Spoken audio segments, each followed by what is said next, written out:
Good morning, good afternoon, good evening, wherever you are in the world. I hope you're having a good day. So I'm going to tell you some Do Not Disturb tricks you need to know. So as you can see, I have Do Not Disturb on right now while I'm recording this video. And what we're going to do is go into settings and Do Not Disturb. And as you can see, you can turn off and allow calls to come through while you're on Do Not Disturb, or you can set it to certain people. So you can set favorites in your phone book or contacts in the phone app, and then once you've done that, they will be the people that you can accept calls from while on Do Not Disturb.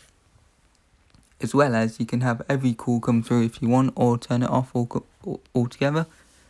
And you can schedule your Do Not Disturb to come on at a certain time. So for example, people go to school, people go to work. If you're not allowed to use your phone at school or work or whatever, you might want to turn this on just in case you get a call or a text or something and you have your phone on ringer and it just goes off in the middle of class or a meeting.